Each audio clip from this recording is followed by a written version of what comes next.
he goes around.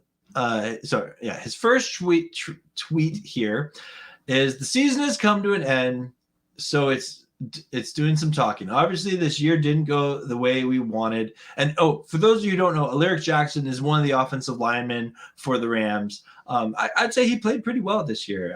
He played at multiple positions, but in reality, we have enough in our room to get the job done, and we don't need to add any more pieces. I do think that the O-line needs some reshuffling, so here's my thoughts. And so I'm going to open up this thread here.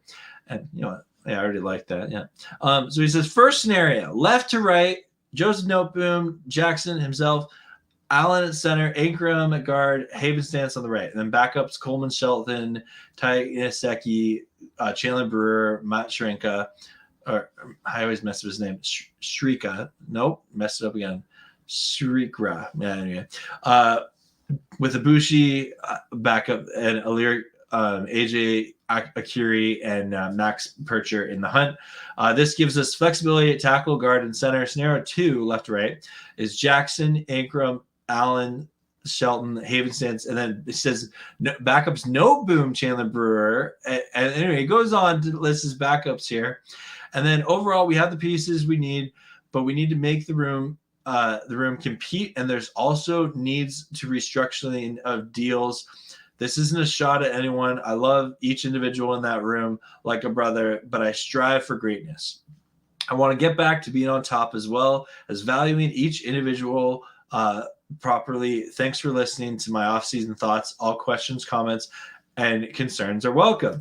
I think that's so cool for an NFL player to actually voice their thoughts like this. Like him saying this, I feel like I'm in the room talking about the Rams O-line with Alaric Jackson, right? And he got a little bit of heat for this. And so he did have a follow-up. He said, they paid me to pass block and run block. I ain't bashing nobody. I'm just giving my thoughts, and this is my Twitter.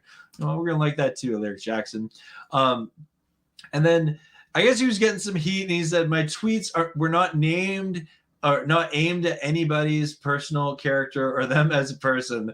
That was specific in the tweet, and I called each one of the boys and made sure that they knew that I, as a person, and they were emotionally well, because that's what I care for and what the Lord would want. I also said that if it bothered them as a football player, then that's not my problem. This is a business, and we went 5-12. And if you care about my opinion that much, get better, and I'll re-rank you. But I'm just someone talking on Twitter from a business aspect with an opinion. I love them as people and as football players, but we in a business, and the only way you get better is if you breed competition. But anybody outside the room with an opinion who feels attacked can't understand. Get off the baby pile. So I love this. For so many reasons. It's so interesting to hear an NFL player openly critique his own team online that way. And then the fact that he felt the need to call up everyone that he listed and make sure they're good. So number one, I think that speaks well of him, that just like from a character perspective of like, hey, like emotionally, like I care about you. But also, we were a 5-12 team. I don't want to like. I want to be the best, right? And so I like it. I like it a lot. I think what he said was well thought out. I think it was done in a professional manner. Maybe you don't like him necessarily listing the players that the way that he did, and maybe you want to push back on that of like, oh no, like I think Noteboom should be switched into a guard position or something. I don't know.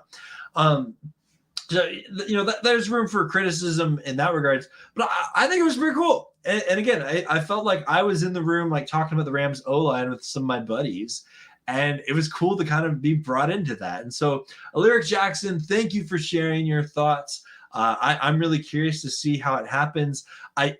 I don't think that we like, because I saw a lot of people critiquing him saying like, oh, well, why didn't you like mention Logan Bruss, who the Rams drafted, but he got injured, right? So it wouldn't surprise me if the Rams do move on from some of these names that he mentioned and they bring in some more O-line. But let me know in the comments, what do you think? I think this is really interesting seeing an NFL player, especially from the O-line position, kind of critique his own offensive line unit and especially at the end of the season the way that he is. But I thought it was done in a kind way, in a professional way. But yeah, let me know your thoughts in the comment below.